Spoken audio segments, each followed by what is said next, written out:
Hey everyone, so in a follow-up to a recent video that I posted regarding the TCL TV, I thought I'd make another one just showcasing the actual wall mount that I've actually used for both this TV as well as the LG C9 TV that I actually have. If you go onto the advert, you will notice that it lists only up to 55-inch TVs. Whenever you're looking for a particular wall mount, there's only two things that you really need to concentrate on. The first one, well, possibly three. The third one I'll explain a little later on.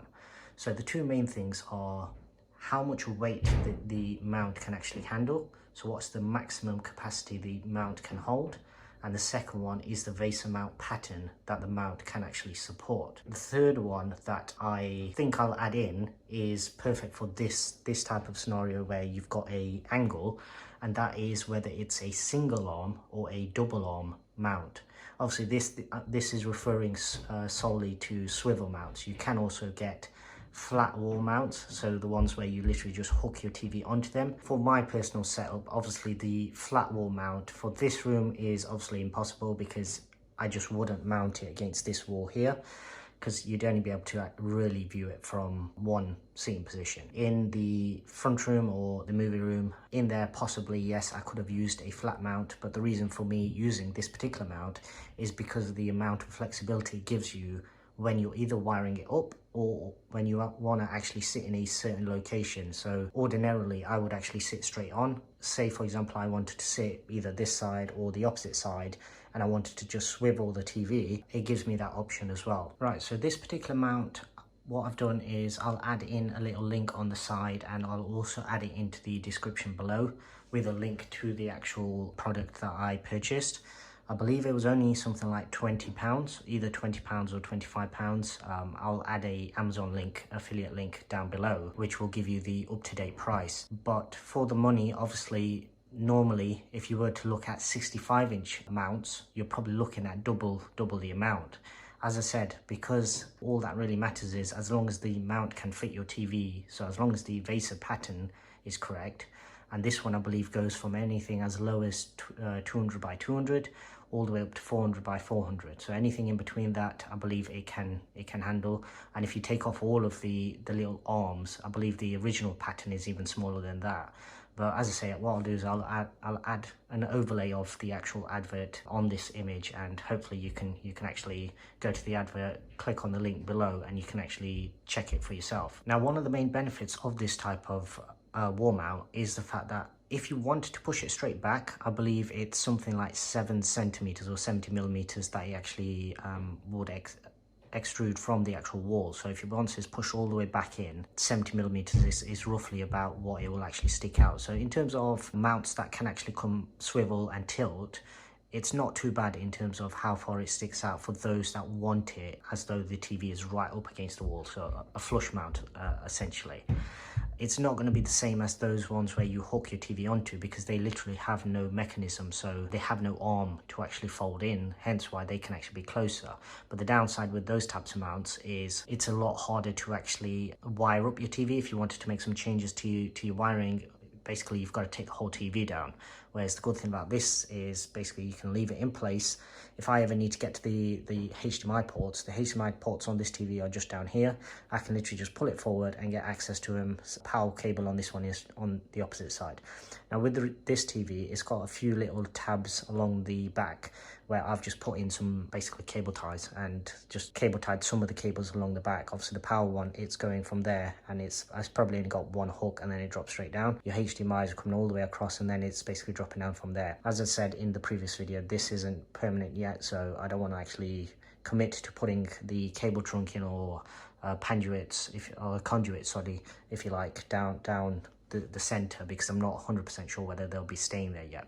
Right, so taking a look at the actual mechanism itself, as you can see, this arm here will actually swivel 180 degrees. So in my particular scenario, obviously I've got it set up more towards that side, so then I can actually get that far corner to go right up against that wall, almost flat against it. This arm then once again also pivots 180 degrees from this one. So it does give you a lot of flexibility in terms of how you can actually maneuver your TVs. Now, if you have a similar TV to me where it's quite a large one and you're putting it into a corner, the most important thing that you're going to have to work out is how far across from the end you need to bring and put your mount. With the good thing about this one being a single arm, if this was a double arm, I probably wouldn't have been able to make it as flexible, because the pivot point becomes reduced when you've got a larger TV. With this, basically, if I wanted to, I could really pull this all the way out, really, if I wanted to. Obviously, I never really use it like that, primarily because it's going to drag all the Apple TV and everything along with it when it's connected to the HDMI. But essentially, it gives you a lot more flexibility. It makes the installation slightly easier as well, because whilst it was a little awkward working out how far across I needed this, I only had to do that once. Whereas with a double mount, what you would end up having to do is kind of figure out where the center point is, mount both of those. And as I actually found, in the UK we have solid walls everywhere. We don't have the plasterboard walls like you have abroad in America and everywhere else. So basically, screwing into these, I actually got very lucky in the sense that I got this wall level, drilled the holes, and then once I actually went to put the fixings in, because they're the big wall bolts essentially, I think they're M8 fixings or something like that, they're about that long. And when I actually fastened them in, what happened was one of the bolts wasn't actually straight, so it actually kinked it slightly. It still went in all the way, so it's still secure, it's not going to come off or anything. As you can see, the TV's been on for quite a few months. But what it does do is it means that if that was a double one, I probably would have had that happen to me twice, because that's the problem with drilling into solid brick wall. It's not concrete blocks, it's basically bricks. So if you hit a bad brick or something, and obviously these are quite old homes, this one I believe was built in the 40s or something. So if you hit a bad brick and it ends up cracking, or the hole enlarges, it ends up pulling the bolt down, or it will pull it upwards, and that will then mess up how you actually level the TV. And I'll come on to that now. Of leveling, what you have here is, so this is the arm and everything that stays fixed to the wall essentially. This here is your VESA adapter, and it literally just hooks over onto this particular unit here. This fixing here is your tilt, so that's whether if you want it tilted down. Obviously if you've got it mounted higher up, I wouldn't ever recommend you mounting a TV higher up. I will make a separate video on that, but that's one of my pet peeves, that I really dislike it when people mount TVs higher up. But as I say, I'll make a separate video on that. So that's your basically pivot top to bottom. What you also have on here is the ability to set your tilt. And if I remember correctly, right, yeah, so if we look just down here, these two fixings here, so that fixing there and that fixing there is what actually sets your level.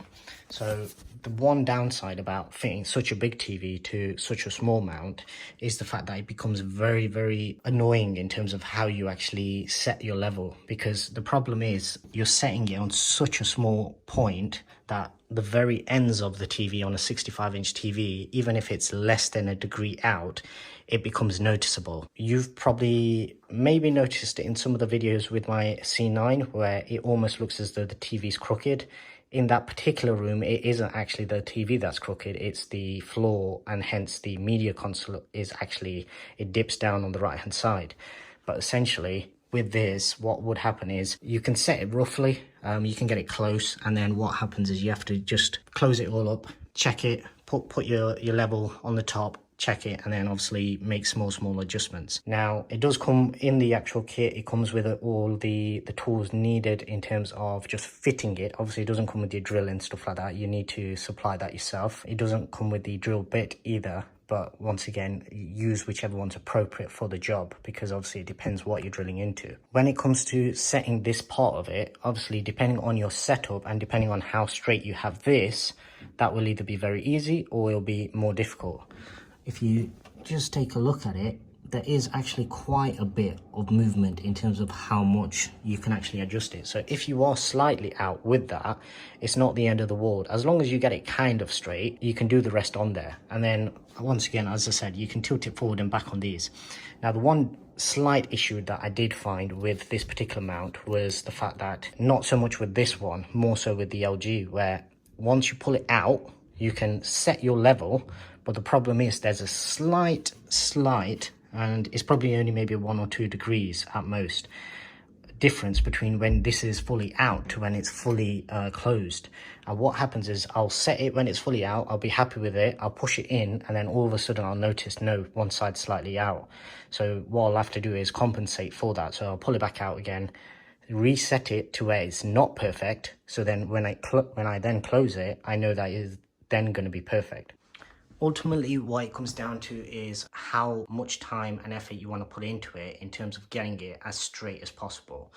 It's fairly easy to actually get it set originally, and then after that, obviously, as long as you nip everything up, don't go crazy with it. Obviously, as with everything, if you're not comfortable doing it, get somebody in to actually do it for you. But this is something that anybody can do as long as you can use basic tools. Now, as you can see, it does come with a little bit of cable management for mainly power cables. Obviously, all your kind of other connections are going to run down there. If this was longer, and I do have some longer HDMI cables as well, so if I wanted to, in theory, I could actually run everything back along the back of the TV there, up this bit, and then into these little channels, and it has one on the top there as well, so it doesn't matter which way around you mount this, you've got a little bit of cable management. So say, for example, if your cabling was going up rather than down, it also accommodates for that as well. And you could actually do both, because you've literally got one channel there, and then one on the small arm as well.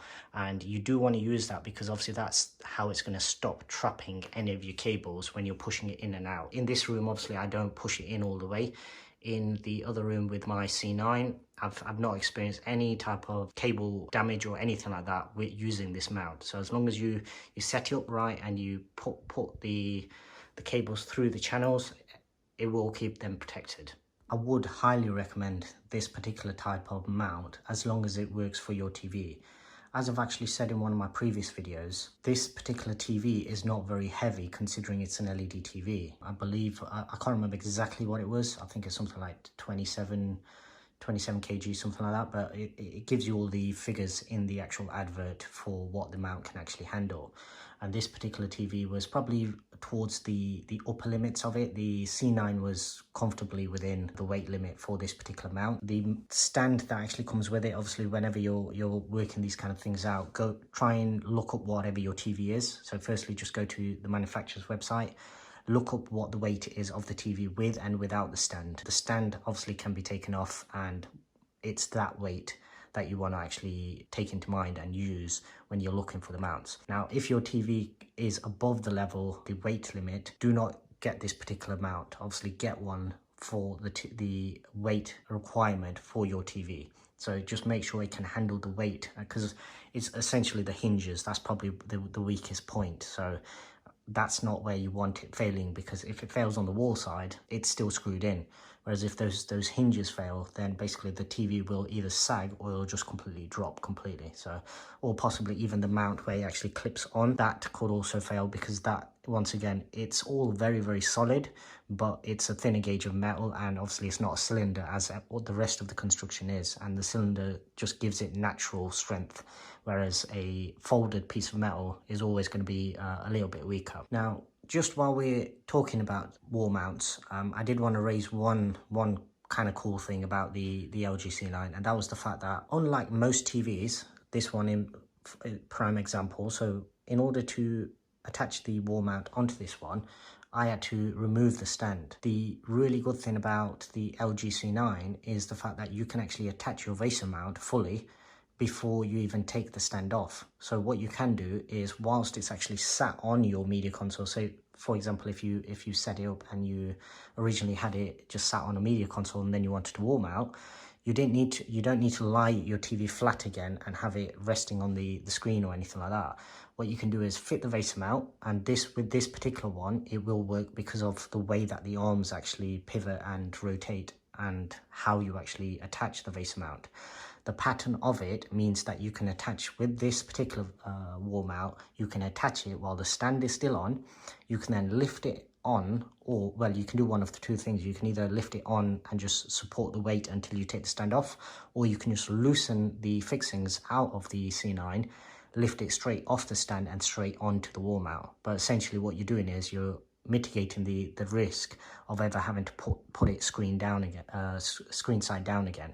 So that's, I thought, was a really helpful thing. I don't know whether they planned it that way or whether it just turned out like that with this particular type of mount, but it's a bonus. And I think for anybody else out there that's got a C9, if you've already got it sat on a media console and you're thinking about wall mounting, then for those people, definitely I would recommend look into this one, because it will save you having to ever have to put your TV screen side down again. So in conclusion, for the price and considering the flexibility and maneuverability that it actually gives you, I'd highly recommend this particular type of mount. I believe this is an InVision TV mount, and as I said, all the links and everything will be down in the description below.